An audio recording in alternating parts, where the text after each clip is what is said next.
Okay, good afternoon, everybody, and welcome to the Tuesday, April the 4th meeting of the Affordable Housing Strategy Implementation Committee.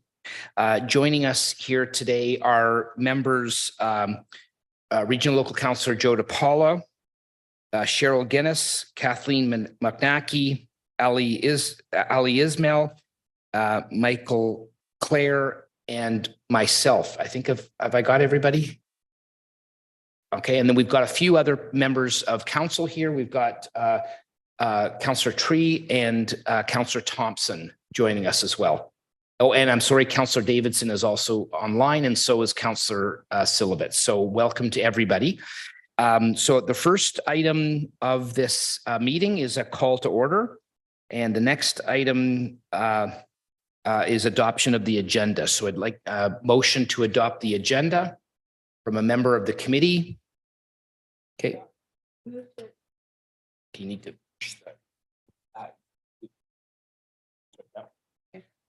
I move to adopt the agenda. Okay, thank you, Member McNackey. All those in favor? Opposed? That carries. Thank you. The next item is disclosure of pecuniary interest and the general nature thereof. Does any member of the committee have a pecuniary interest? Seeing none, Mr. Clerk. The minutes of the previous meeting is item 4.1, and we probably could deal with the extract from the council meeting 4.2 as well at the same time. Can I have a mover for that? Michael Clare, all those in favor? Opposed? That carries unanimously. Thank you. We have no delegations, Mr. Clerk, right? Okay, so we'll move on to our scheduled business. 6.1 is the Affordable Housing Strategy Update, priority actions undertaken to date, and implications of the More Homes Built Faster Act, Bill 23, and next steps. The presentation is by Chun Chu, our senior planner, and Sybil von Kersel. But before we get there, kind of like the opening band for the Rolling Stones, Commissioner Kwan. Thank you, Mr. Chair. Never been accused of that before. It's the best material I have on a tight budget. Thank you, Mr. Mayor, for giving me this opportunity to speak. Certainly, the lot has changed since this committee first was formed and we met last May. It's very exciting that we continue. Staff were looking forward to working with this committee, and we are eager to hear your comments and your thought-provoking ideas in moving forward in solving this very, very serious and significant issue in our society today. So without further ado, I'll turn the formal part of the meeting over to Maria Flores, our Director of Policy, and she will introduce her team. Okay, welcome, Ms. Flores. Good afternoon, members of the committee.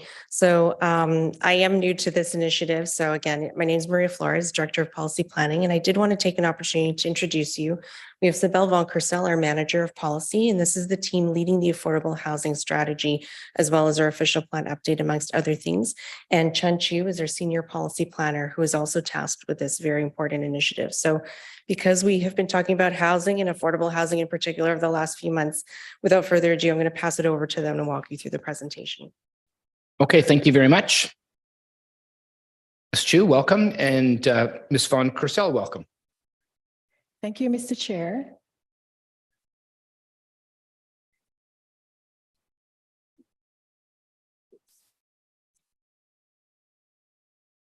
I'm Chun Chu, and I'm a senior planner in the policy section. Could I have the next slide, please? Thank you. Today, I'll walk you through the status update to the action plan for the City of Richmond Hill's Affordable Housing Strategy.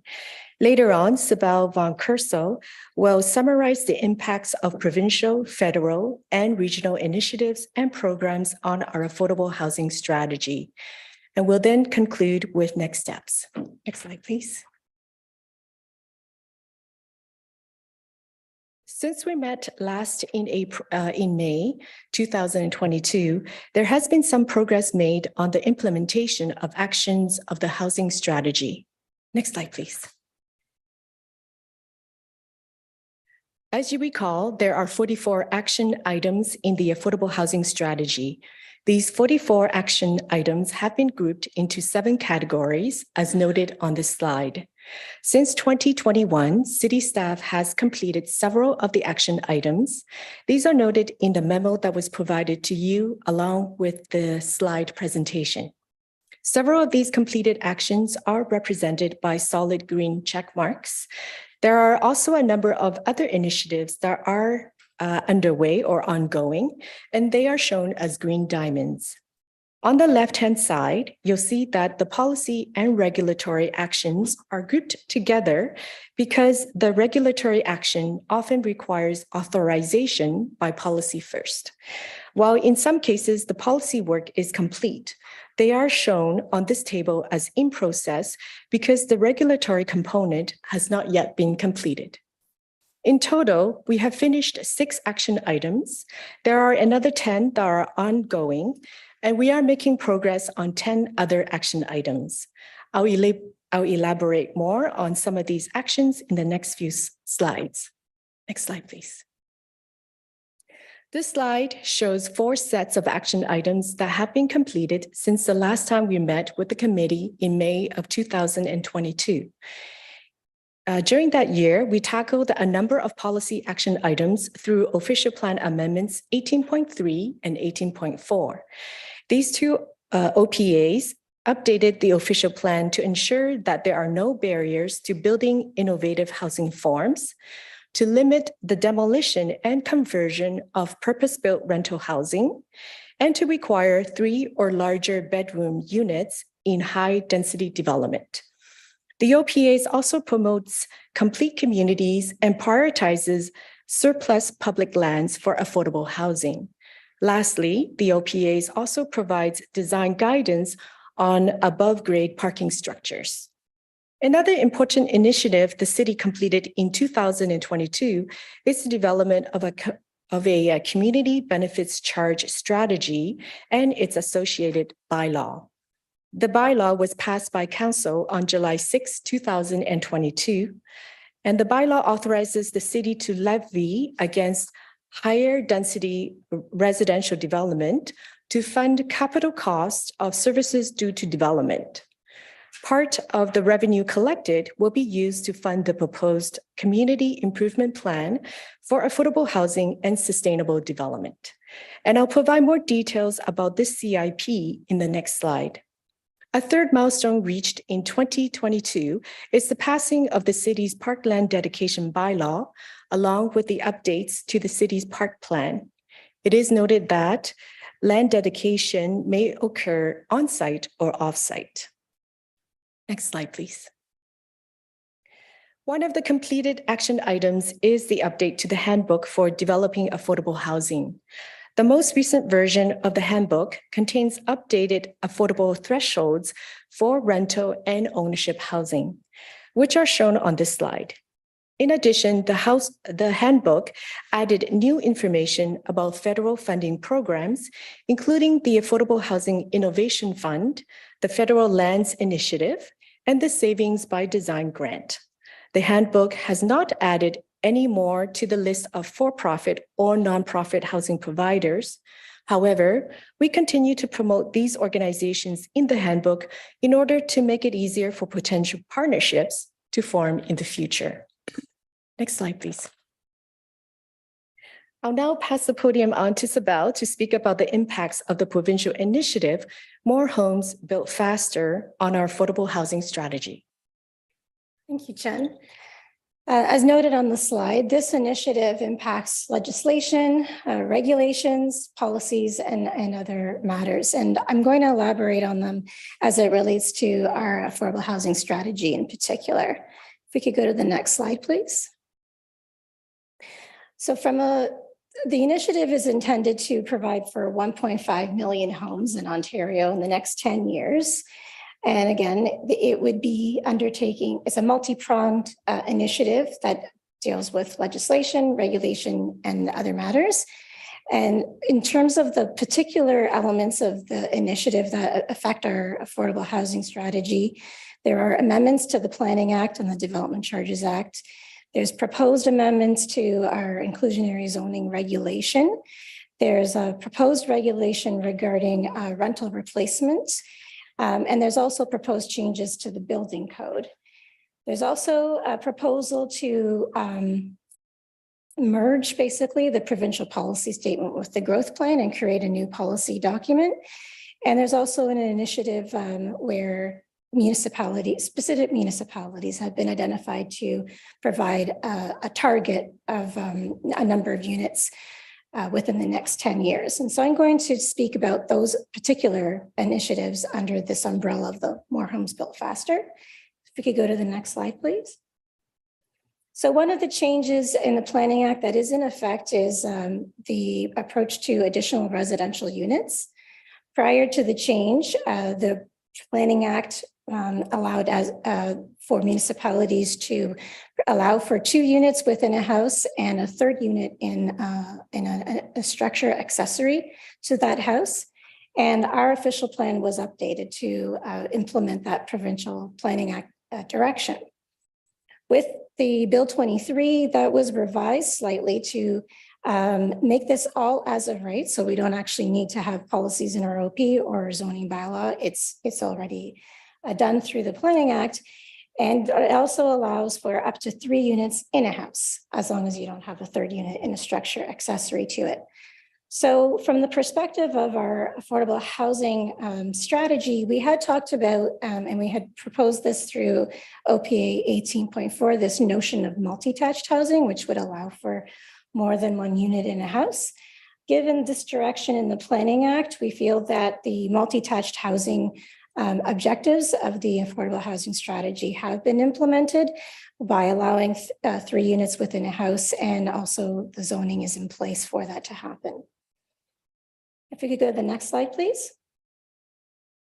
The Bill 23 also amends the Planning Act and the Development Charges Act in terms of various fees and charges. And as shown on the slide, with respect to parkland, the upper limit of cash in lieu of parkland has been amended. So, and it applies to all forms of housing. And so this results in less charges for parkland dedication.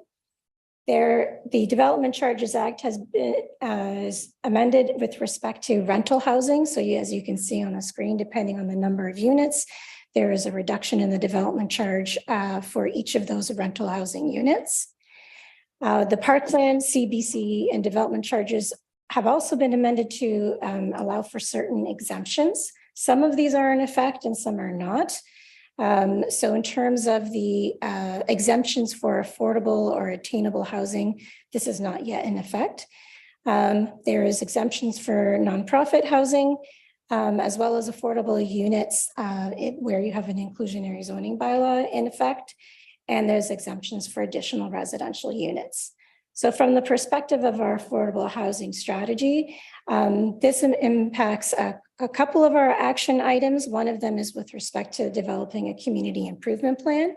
Obviously, we're going to need to understand what already rebates, exemptions are in place for certain types of housing when we're developing that new CIP. And in terms of consideration of any further reductions in fees through our fee bylaw, we'll want to take into account what's already done sort of as a right through this legislation. Next slide, please. So there are 2 new defined terms within the Development Charges Act that address affordable ownership and rental housing, as well as attainable housing. This legislation is not yet in effect, and the legislation speaks to a bulletin that the province would issue, which would further define what those definitions are. In terms of one of our action items, we had identified updating the definition of affordable in the official plan. And we feel that if we want to ensure alignment between development charge related affordable housing and official plan related affordable housing, we first want to see what those definitions are before we move forward with a new definition in our official plan. If we could go to the next slide, please. There's also with respect to the Development Charges Act, there is a requirement to register on title where DC exemptions are granted. This is a good tool for us in terms of where these exemptions do occur, because what it means is that it would be registered on title, that the unit was one of the ones that was exempted from DCs, and that the unit needs to stay affordable for a period of 25 years. So this is a good tool in terms of if we are going to have a fee reduction, we're also ensuring that that fee reduction goes beyond just the first purchase or the first rental of that unit, but continues for a period of time as defined in the Development Charges Act. Next slide, please. In terms of inclusionary zoning, there is a proposal to amend the inclusionary zoning regulation. And this proposal would be indicating that there's a limit to the number or the GFA associated with affordable units that are under the inclusionary zoning bylaw.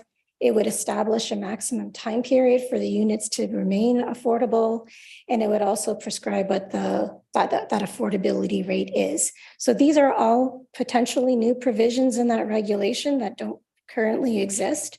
And from the perspective of our affordable housing actions, we had talked about developing policy in our official plan to enable or to authorize the use of inclusionary zoning and establish an inclusionary zoning bylaw. So if this regulation is amended, we would need to understand what the impact is of that and determine whether this is still an appropriate tool to use in Richmond Hill, and if so, where. Because what this is proposing to do is kind of limit the kind of discretion the municipality could use in terms of where and how we implement inclusionary zoning. Next slide, please. There is also a proposal for the province to issue a new regulation regarding rental housing replacement. So there is provision in the Act for a demolition control bylaw, which municipalities have used in terms of limiting where you would allow for rental housing to be demolished and replaced. This is proposing some, I guess, what would be considered province-wide rules around the demolition and conversion of rental housing. This was something that was identified as an action item in our affordable housing strategy to update our demolition control bylaw. And so our intention is to await the decision on if the province is going to be issuing this regulation and ensure that whatever our demolition control bylaw update would be is in compliance with the provincial regulation should it occur. Next slide, please. The proposals also indicate changes to the building code, and one of those changes speaks to the alignment of wood construction with the National Building Code.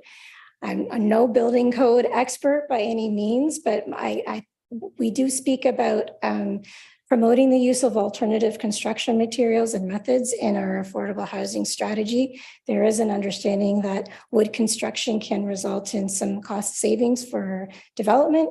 And we think that should these changes occur where there's a harmonization with the National Building Code, that might actually help to provide for more wood construction and possibly affordable housing. Next slide, please. I mentioned this before. There's also consideration of updating or basically merging the provincial policy statement with the growth of places to grow, the growth plan for the Great and Golden Horseshoe.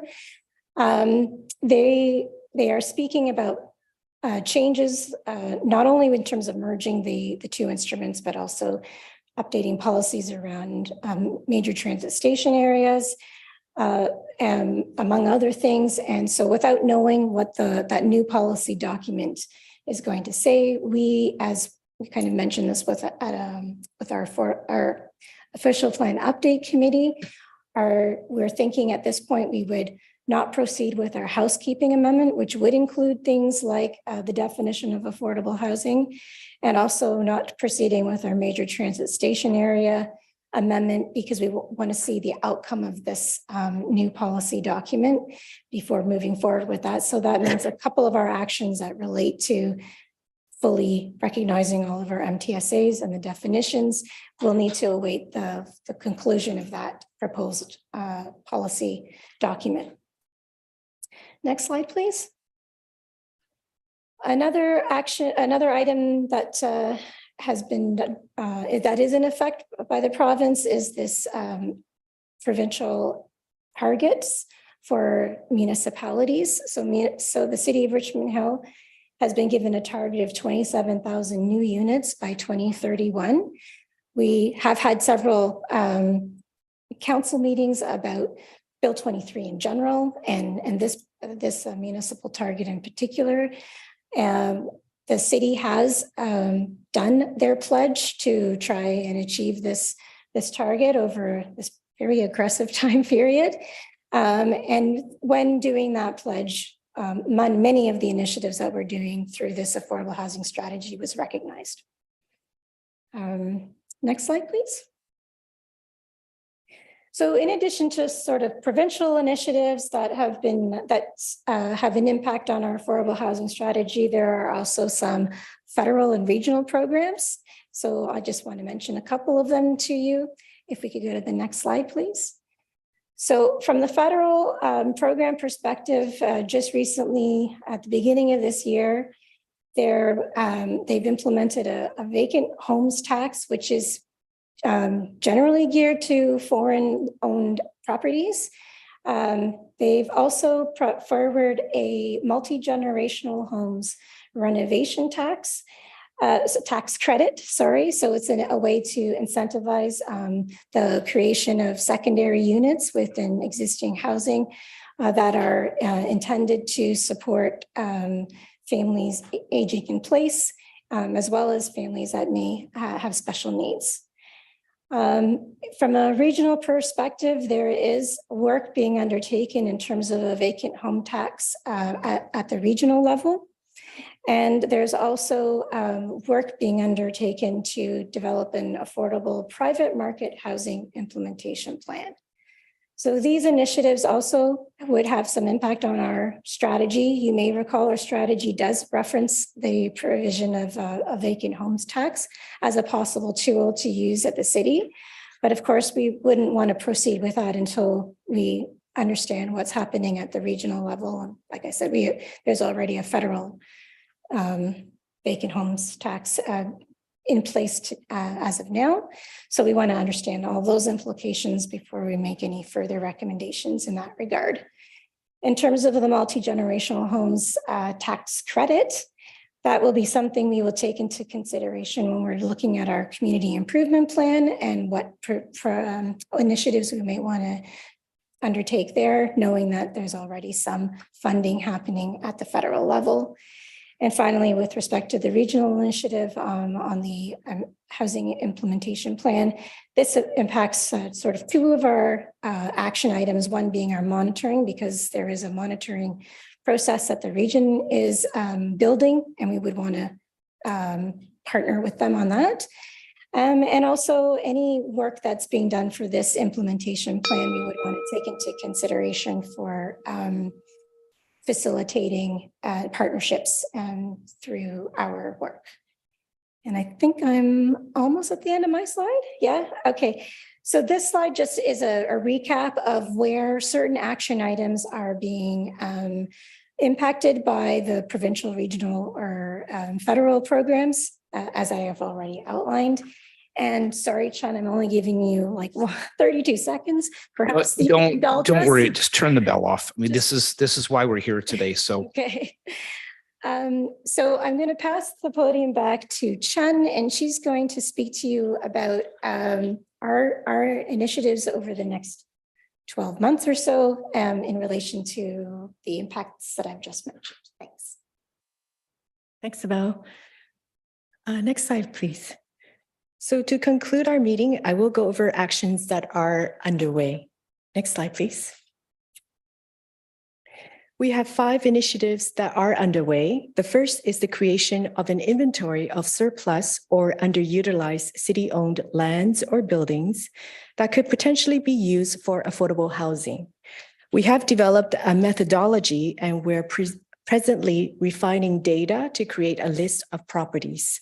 Once this list is complete, we plan to work on updating the city's corporate land disposition policy to enable the use of municipal lands for affordable housing projects. We will bring forward draft material to the committee for comment later this year. Another initiative that the city is working on is the development of a community improvement plan to help incentivize affordable housing and sustainable development.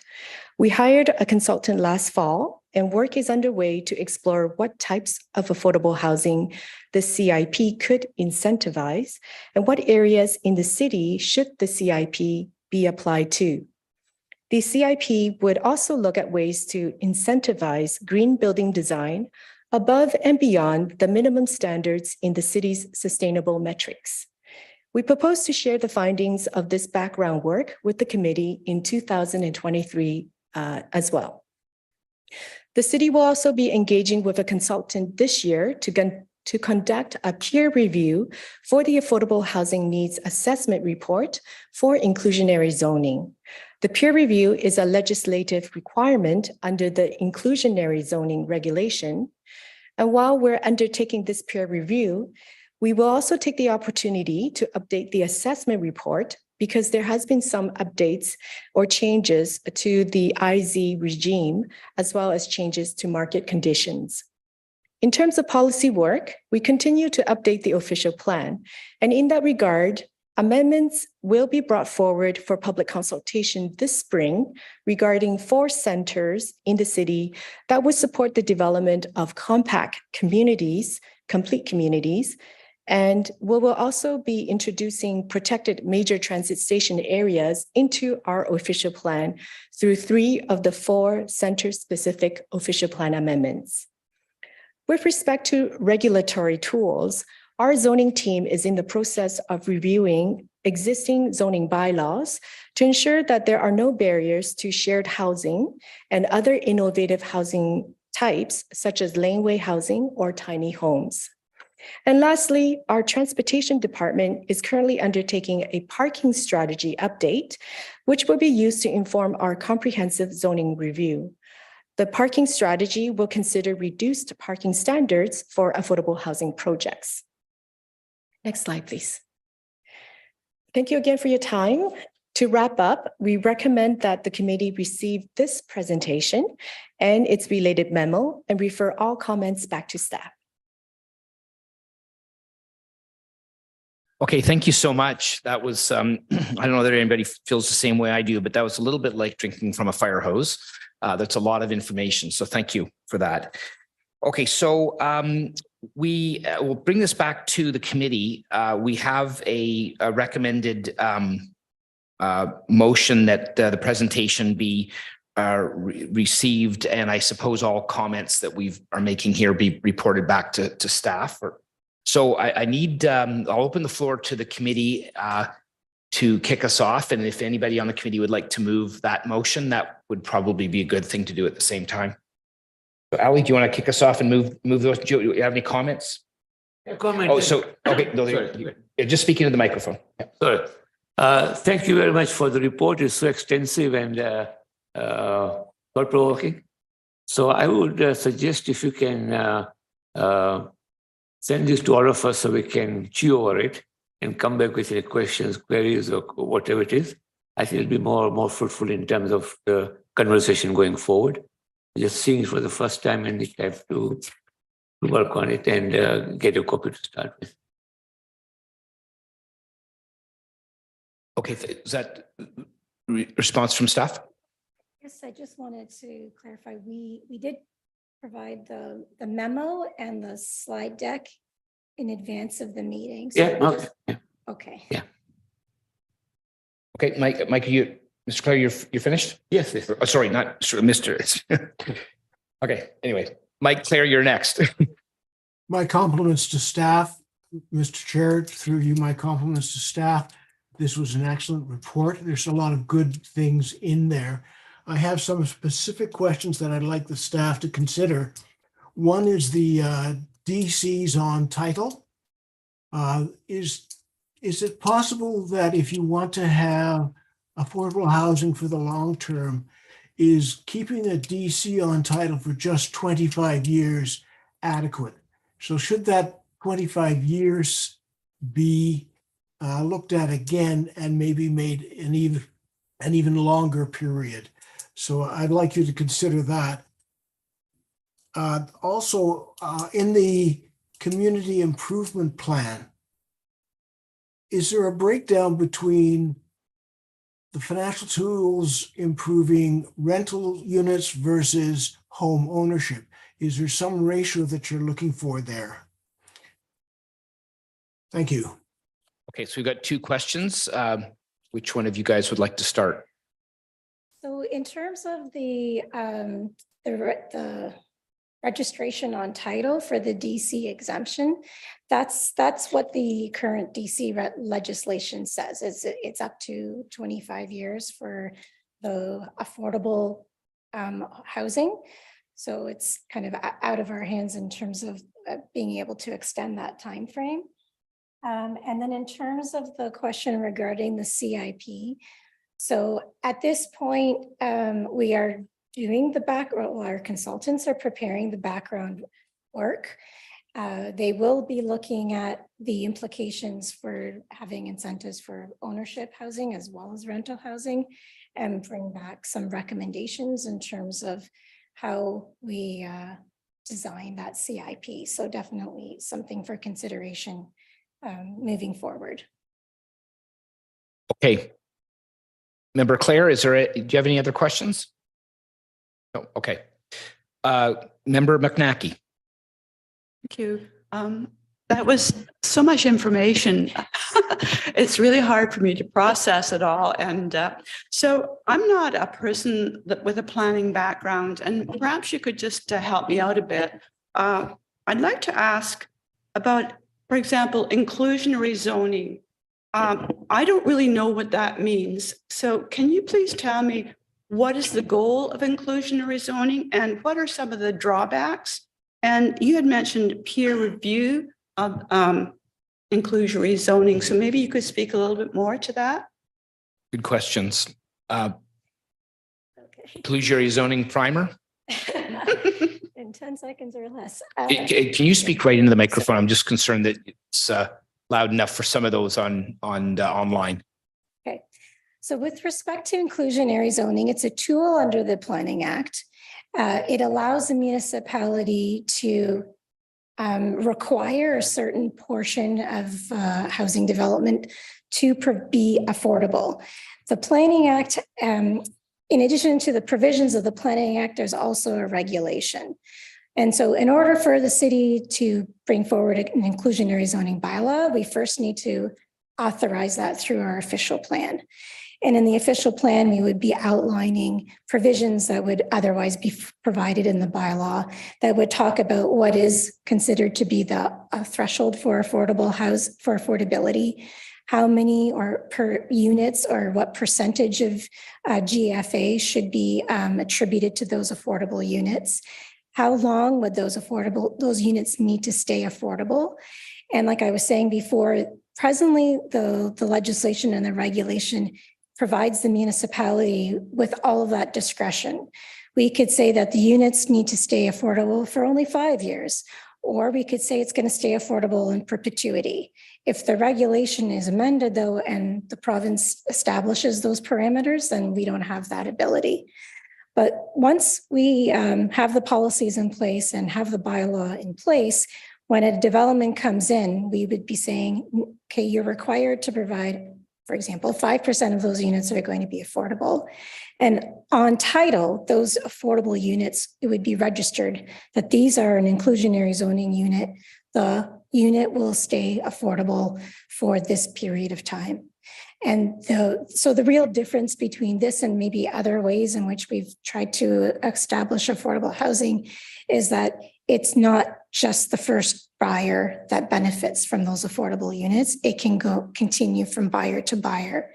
And the interesting thing with that is as you probably know, there's a lot of people who are investment purchasers. An investment purchaser is not going to be interested in purchasing an inclusionary zoning unit because they're not going to get total market uplift. So it would be the person who wants to have the benefit of the more affordable unit and is okay with not getting total market uplift when it comes time to sell. So it's geared to a specific market. So I hope, then you asked the question about the peer review.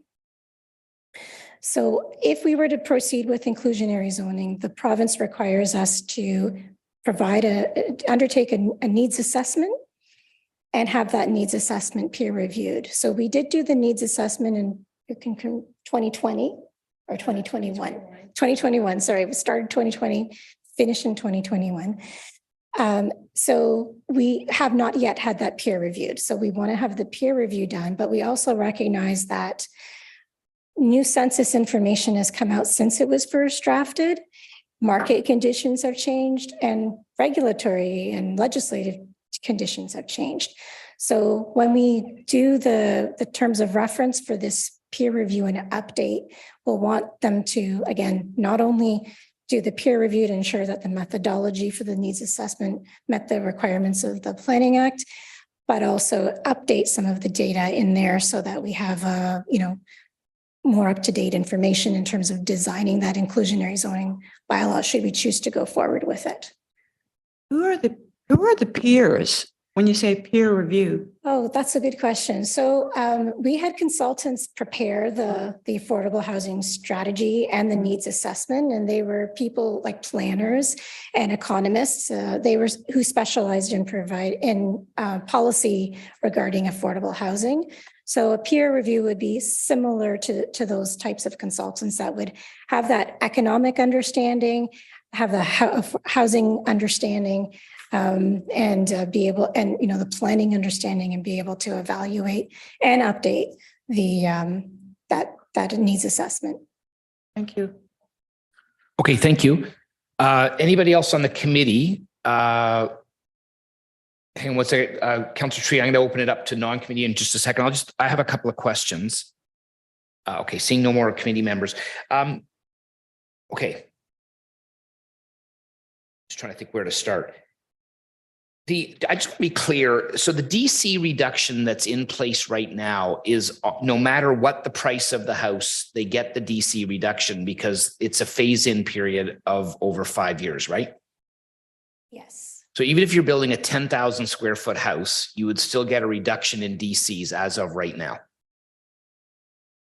Yes, so I actually hadn't mentioned the DC reduction in my presentation, but yes, there is a phase-in of DCs. So first year, you basically get a 20% discount, the second year, 15, and so on. And that is not connected to affordable at all. It's so no matter what you're building with regard to residential, you're getting the reduction as of right now. Yes. Okay. Can you tell us, I mean, and if you don't have the information here, that's fine. I'd just be interested to know, what have we had so far with the uptake for additional residential units now that we've changed that zoning bylaw? I'll need to get back to you because it's been a while since our buildings department keeps track. Okay, Commissioner? We have an uptake of about 120 units. Okay. Thus far. Okay. All right. So actually, that's not too bad, right? We've had okay. Okay. I don't know that you have the answer to this or not, but as time goes on, I'm assuming we're getting more and more clarity on things that maybe weren't so clear on Bill 23. I'm still not sure that I understand how realistically we're going to be making a affordable purchased unit affordable for 25 years. Okay, we can register it on title, But I mean, how do we define what's affordable even now, but especially how do we define what's affordable in 10 years from now? I get it. I get the principle, but I understand how this could be applied to rental units. It's a little bit easier. We have other levers that we can continue to make the unit affordable for a longer period, but I don't get it how we're going to be able to do that with purchased units. Yeah, so my understanding, and you're going to have to forgive me because it's been a while since I looked at the legislation, but the legislation says you'll have that affordable unit registered on title. So anyone who's purchasing the unit should, like their lawyer, should know, oh, this is one of those units. And there is a stipulation about the sale of that unit. If I recall correctly, and I'd have to double check, there is actually, is it 80%? 80% of market value. So what it would be is, the province is intending on having these bulletins issued. I believe it's going to be annually, that would say, this is what market value is, and this is 80% equals. So technically speaking, if someone was to sell their unit, they wouldn't be able to sell it for more than what that 80% market price is. So who's policing it is unclear to me, but if you're purchasing something and it says on title, this is the maximum house price, then you should be saying to the person that you're buying from, well, I'm only paying this much. How the rest of that, how that works, I'm not sure. Okay. Okay, you're actually, and again, I'm assuming we don't have a final answer on this too, but that brought up another question. So we come up with some threshold, 80% of market value. And and now that you were saying that there's going to be a bulletin that'll be given out. So are we going to have 444 different bulletins depending on which municipality you live in? Because the 80% of market value in Kapuskasing is going to be a bit different than 80% of value in Richmond Hill. I haven't seen the bulletin. I don't know. I don't have the answer. Okay. I suspect no. Like, I don't know if I'll have 444, but I suspect there will be some regional differences. Okay. I'll look forward to that. That'll be an interesting read. Okay.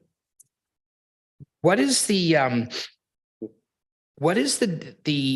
you were talking about aligning the definitions of affordable, and I understand why that would happen.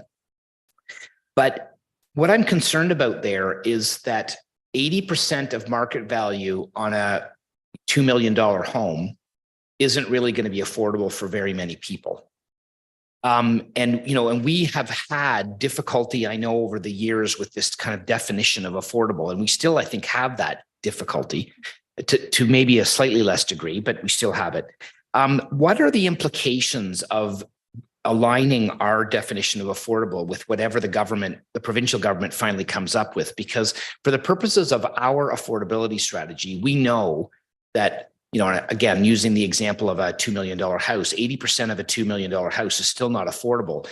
And so really it's not helpful. What we're really looking for is affordability based on the threshold that has to do with your ability to pay, i.e. your income.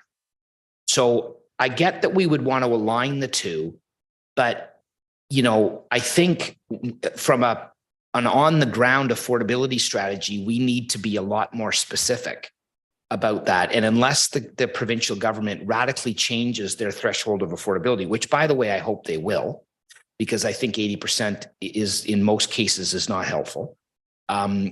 I think we need to be, I'm not sure exactly whether I would be all that enthusiastic to seeing us go wholesale, changing our definition just because that's what the province says is affordable. Yes. And that's the thing is, at this point, we're in a let's wait and see situation, because there isn't a requirement that our official plan aligns with whatever that definition is. I don't know if they're going to be changing the definition in this new policy document. So we would want to have all of the facts in front of us and then start to make, decisions accordingly. What are the implications of going one way or another? So at this point, our recommendation is let's wait and see the outcome of this bulletin, the policy document, and do the evaluation and then determine what is most appropriate. Because the strategy was written with particular definitions in mind, and they were linked to household income. That's the policy direction in the current PPS and growth plan too. So, it was under that framework. We'll need to see if there's any change to that framework and what might work best for Richmond Hill. Okay, well, I can live with that answer, but that's my input. Thank you. Councillor Tree. I hope this is right. Okay, thank you so much, Mr. Chair. Through you, Just Mr. pull your microphone down. Okay, works. Oh, perfect. Okay. Thank you, Mr. Chair. Through you, Mr. Chair, to our CC staff. If I understand correct, for example, if I understand affordability is here is, if this apartment, I won't say house is more expensive. For example, apartment or condominium. Normally, the average price is around 600,000. I just give you a number. Is that affordable house going to be cheaper than the marketing value, like maybe half of the price or 80% of house? The price, is this the affordable definition in this term? So with respect to the legislation and what's been identified in the Development Charges Act, it is still not clear to me what that affordable price is, because they're relying on preparing a bulletin, which we haven't seen yet. So I don't have an answer to your question. Okay, a second one, because the pricing compared with affordable house with the regular house, there'll be a gap. I'm assuming if I have a same amount of money, I want to buy the affordable instead buy the regular price. So what is our criteria to define who can qualify to purchasing that affordable house? Look this way, right? If I can sell this house around 10 years later, I'm purchasing around 80% or 20% less pricing than the marketing. 10 years later, I sell using the marketing value. Wow. That's going to be a big gap, right? So I think a lot of people are going to be purchasing that affordable. What is our criteria here is who could be qualified for it? So no, that is a fair question. And when we design our community improvement plan, for example, if we were to do that, one of the considerations will be, how do we implement that? How do we ensure that we're achieving the goals of the strategy and the community improvement plan? So consideration will be given to the, how the units get transferred from owner to owner or renter to renter. In terms of the provincial legislation, it doesn't speak to that. So I don't have an answer for that either, with the exception of this, the notion of having the units registered on title is going to preclude, it will be cause for some people to not want to purchase it and others who do. Like you have to understand the impact of purchasing that unit and what that means, when it's time to sell or leave the unit. So that's all. I don't have any further answers to that question. Sorry. Okay, thank you so much. I want to add the last one, not least, Airbnb, because from my understanding, affordable house might be not only for purchasing, but also for rentally. In this case, you might heard news, the Quebec City has the Airbnb fires, right? It burned up. I think 3 or 4 people died because it's a short-term rentally. Consider that from city perspective, for the short-term rentally, Airbnb, is it going to be impact us as well for that, or part of our consideration for affordable housing strategy as well? Just in case of, for example, if I rent out for 3 or 4 days, and some people jump into the house, it's going to be lead to safety concerns from other regular purchasers. For example, in a big building, 20% is affordable and 5% renting out. People coming in, come out every week. It's going to be a concern resolved by the regular purchases. So any consideration for that part as well? Through you, Chair, the background study for the affordable housing strategy did touch on Airbnb. And one of the comments in that strategy noted that sometimes being able to rent out your home on a short-term basis can help with affordability because it's income coming into the homeowner. And some Airbnbs, it's only a portion of the home. So there's various ways in which an Airbnb operates. We also had a study undertaken regarding Airbnbs in Richmond Hill. What we found was there's not a lot right now. And when we looked at what were some of the concerns around Airbnb, it was a lot of things that could be addressed through our existing bylaws. Like there's requirements to make your home safe from a fire perspective. There's requirements around standards of condition of your home. There's requirements around noise. So there's a lot of different pieces of legislation that all impact the way in which a house is being used. And so from that perspective, there wasn't any particular action in the affordable housing strategy specific to Airbnb. It was the thinking it was our current bylaws address the Airbnb, and like I said, in some instances, it is a way of helping to make a home affordable because it does provide income. Okay, thank you. Maybe I have a little bit add in here as well, just for all the councillor members, also our city manager as well, regarding the Airbnb. Since we have a really less number of Airbnb residents here, can we set up any certain rules for registration? Whomever want to rent their home, we have some kind of registration process. Because it's not a lot, right? It's I'll say it's all optionable. If there are only 20, 30, or maybe less numbers, let them apply for permit. And we just have control who is renting out. I might say that's going to be maybe a regulations in our hand. That's my thought. Thanks. Okay, thank you. Yeah, there's several staff reports floating around in the last term of council that I would refer you to for now, but that might be a conversation for it probably will be a conversation for a future discussion. Okay, I've got Councillor Davidson. Just before you start, Councillor Davidson, Mike, do you have your hand up still, or is this a new hand? New hand? Okay, that's fine. Well, you'll be next. Go ahead, Councillor Davidson. Thank you. And through you, Mr. Chair, and thank you, staff, for taking what I'm sure is just reams of information and getting them down to bite-sized pieces that we can understand.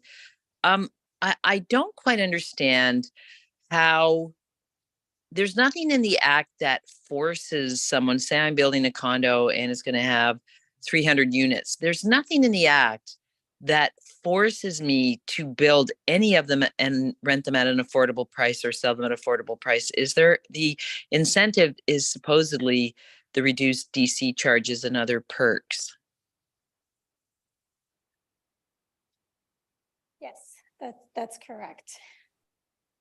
So It's an incentive. Go ahead, Councillor. Sorry, and through you again, Mr. Chair. So the incentive is 25% of the DC charges, but this is what I'm having trouble with. The truth is, I didn't quite understand what you said about any build is going to get 25 or is going to get the DC relief at now, but I still don't see how any of this incentivizes anyone to create affordable housing. Am I missing something? So the initiative by the province is more housing built faster. A component of that housing is anticipated to be affordable, but it's not, the legislation wasn't directed at all of it being affordable housing. The initiative was build more housing, and some of that hopefully would be affordable. Right. And so the hopefully part, is that what through you, Mr. Chair, is that what the assessing public lands is about, that maybe some of those spaces can be turned into affordable housing if an independent developer might not be interested, there might be public lands where we'll help you with the land and you build it. Is that the point of taking inventory? So in terms of the inventory, this is one of the initiatives of our affordable housing action strategy, was to look at those municipal lands. And yes, if we were to identify lands that may be available, there would be parameters around ensuring that the housing that's provided is affordable, because that's the whole objective. I guess the other thing in terms of the provincial legislation is they speak to something called attainable housing. And the attainable housing piece, that portion, it's still not clear how it all works, but that may be one way in which the province would be ensuring some of the housing is affordable, but it's not the same definition as affordable housing. So maybe I'm going on a tangent, so I'll just stop. Sorry. No, I'll stop there too. Thank you very much. okay, no, thank you. Okay, is there anybody else on Councillor Thompson, sorry. Thank you. And through the chair, I'd certainly like to thank staff for this report. This is very helpful. I just want to go back to slide 9, make sure I understood correctly. And this is in regards to the additional residential units. So did I hear that you're indicating that this is a provision that's no longer required, or what? How did I misinterpret that perhaps? So the Planning Act pre-Bill 23 gave direction for municipalities to adopt policies and zoning that would allow 2 units in a house and possibly a 3rd unit through a structure accessory to the house. The change through Bill 23 was now it is as of right, you're allowed 3 units in a house or 2 units in a house and a 3rd unit in a structure accessory. And the zoning provision is already embedded in the Planning Act. So any municipality who hadn't already done their changes to their OP and zoning, now that's in effect for those municipalities. In the case of Richmond Hill, we actually had amended our plan and our zoning bylaw. So now there's, the one difference being that our plan and zoning bylaw don't allow for 3 units in a house. But it's now in place because of the change in the way they wrote the Planning Act, and those provisions are as of right. And this would be anywhere in their settlement areas, not outside of the settlement area. Right. So through you, the chair, I appreciate that, and I have to admit I'm not sure how it ever tied to affordability right from the get-go, because I look at this that in all likelihood, even if you're setting this up in a laneway, or you're in an area where cars are probably predominantly required. So I'm looking at something like that, and I can see other issues such as parking. So if you're looking at it, and I do recognize that on slide 22, you said there is a draft parking strategy, and I would imagine that it takes into account that we may have to revisit street parking and perhaps even front yard parking and things like that to accommodate this. But I never ever saw this as being something that was fit within the affordable housing strategy. So that's really just a comment at this point, but thank you for the presentation. Okay. Seeing no others on a first round, Member Claire, and then I've got Member Ismail after that. Go ahead, Member Claire. Oh, hold on, Ali. We'll do Mike first. Thank you, Mr. Chair. Through you to staff, I'd like to go back to this inclusionary zoning and also the idea of affordable. And I have 3 sort of questions. I think you answered one of them, but I'd just like to make sure I understood it. And that is, are there any, when these affordable units are sold, are there any restrictions on the buyer, the second buyer, to meet any sort of financial income threshold to say that this is an affordable unit? And in terms of things that are incumbent on the seller, does the developer on the first round have to declare, I received such a percentage in reduction in DCs, therefore the cost should be reduced by X number of dollars. Is there any declaration from the developer? And then when the developer does do these affordable units, does the city have any plan to scatter the units throughout the development rather than creating a ghetto of affordable housing? So through you, Mr. Chair, if I could get some clarification on those questions. Thank you. Okay, Ms. Chun. Mike, so with regards to inclusionary zoning, there is a regulation by the province that regulates it. However, it does not give a detail as to who is eligible to receive those units, nor does it give guidance as to how it gets implemented. For example, what you talked about in terms of the developer declaring that they receive these exemptions, that is not in the regulation. So it's not clear to us fully, how that works. And you had a question about the units being scattered across the city. So the Planning Act requires inclusionary zoning to be located within protected major transit station areas or in community planning permit system areas. So in terms of PMTSAs, the city is will be undertaking an official plan amendment to plan out these areas. So these areas would be located along these corridors where transit will be located. So along Yonge Street, along Highway 7, there's centers, there's nodes. So they will, in that sense, it will be scattered across the city if we choose to implement it that way. Maybe I'll just elaborate. So the legislation only allows you to have the inclusionary zoning bylaw in place where you have a PMTSA. And if we were to proceed with doing an official plan policy to authorize it, we would be identifying which PMTSAs would be subject to that bylaw. So even though you're a PMTSA, it doesn't necessarily mean IZ would apply. So it's a bit of a multi-step process to get us to actually having the bylaw in effect. And it really will be determined on, does it work for Richmond Hill? The other thing is similar to with the exemption for DCs, where you have an affordable unit under the inclusionary zoning bylaw, you would have that unit registered on title. So that's one way of ensuring, again, based on the affordability period that the city and our province determines is appropriate, would be reflected in there. And it would also reflect what the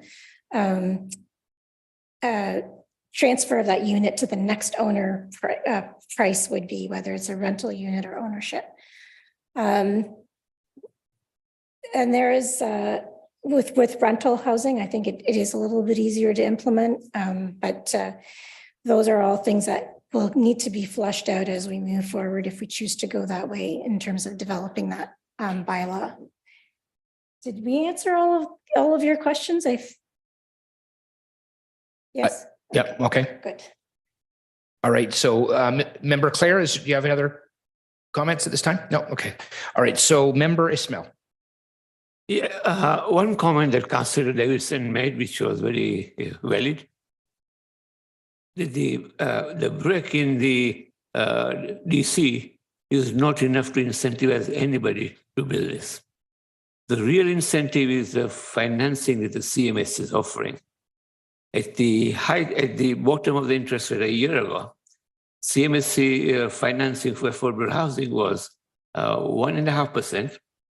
at an interest rate of 1.5%, 20-year term, and a 50-year amortization is almost free money. And that is what is the key, making the whole system work. It is that almost free money from CMSC. So, and DC charge is just an additional throwaway to make it better. Okay. Is it so you're okay? Okay. So Member McNackey, just to push your button. There we go. You're good. Thank you, Mr. Chair. I have two questions that I'd like to squeeze in. One is, again, I'm not a planner, so I don't know what community benefits are, community benefits charge and a community benefits strategy. So maybe you could speak to that. And my second question is, you talked about partnerships. What partnerships would you be considering? So in terms of the community benefits strategy and the charge, those were introduced, can't remember which bill it was. It was an earlier bill where in the past, we had something called a Section 37 bonusing provision in the Planning Act, where the city would negotiate with a developer and allow for an increase in density or height in exchange for a community benefit. And again, I don't remember which legislation it was that changed it, but instead of having these one-off negotiations, the Planning Act was changed so that all development that was above 5 stories and greater than 10 units would be subject to a community benefits charge equivalent to 4% of the land value. So with that, the idea was that we would be collecting these charges each time a development like that came into the city. We'd have a pool of money, and with that pool of money, we would be able to develop community benefits. So in order to collect the charge, there was a big study undertaken identifying what would be a community benefit in the future, how much that value is, how does that relate to the 4% of land value. And so now we have what I would suggest is a bit of a shopping list of, here are a whole bunch of things that we can do once we've received sufficient funds from this fee to attribute to it. And then we can actually build, we can use it to fund our community improvement plan for affordable housing. We can use it for park improvements. We could use it for new transportation facilities. There's, like I said, a large shopping list of items that could be funded through this fee. With the provincial legislation, however, certain types of development are exempt from paying the fee. So technically, we'll be receiving less funding through that charge because some projects are exempt or there's a reduction in what that fee would be. Your second question, I forgot. What potential partnerships? Oh, the partnerships. So one of the action items was to foster partnerships. So one of the things, as Chun mentioned, was in our handbook for developing affordable housing. For-profit and nonprofit organizations have identified themselves as a willing partner. So the idea was, for example, if you were a developer that was building something within an area that does require inclusionary zoning, you may want to partner with a not-for-profit so that they can be responsible for those affordable units. And so the idea was that by at least letting the community know who's willing to partner, we're hoping that's one way of fostering it in terms of having these partnerships where you could have a affordable housing provider inside a market housing product, and you'd have a mix of housing opportunities within that facility. Very much. Thank you very much. Okay. Is there anybody else, member or non-member? Okay, seeing none. So we have a motion on the floor then to receive the presentation and put all these comments back to staff. We'll take the vote on that. So members, all those in favor? Okay, opposed, that carries. Thank you so much. All right, so the next item on the agenda is 6.2, Affordable Housing Strategy Implementation Committee meeting format for the remainder of the 2022 to 2026 term of council. So we have I guess what we need to have is a discussion as to whether we want the Affordable Housing Implementation Committee to be in person or electronic for the remainder of the 2026 term of council. So I guess what I would be looking for right now is a motion to be discussed as to which route we want to go. So who would like to kick us off on that? Member McNackey? Can I just understand what you're saying? You're asking for motion to just discussion? You know what? It's actually, okay, so procedurally, we need to have a motion on the floor to for us to consider and discuss whether we want to have the in-person meetings or hybrid meetings or online meetings. You know, maybe before we do that, Mr. Clerk, or maybe one of the members of our planning committee, can you just give us an idea of what the implications are of those options? Thank you. Through the chair to members of committee. So as an advisory committee to council that is composed of both members of council and citizen members, the procedure bylaw states that the committee shall meet either wholly electronically or wholly in person. So there is not a hybrid option for advisory committees. It's an operational recommendation that we made to update the procedure bylaw about a year ago as we were coming out of some of the more strict pandemic rules. So it really is up to the committee to decide how they want to meet and to say, well, we're either going to be all electronic or all in person. And that really is the committee's choice to make. Right. Yeah. Okay, sorry, that was well said. So basically what we're looking for is a motion to discuss whether we want to have all of our future meetings in person or electronic. So I need a motion from the floor to decide whether we want to, which route we want to go. Recognizing Mr. Clare, you've got your hand up. Go ahead. Unmute yourself, sir.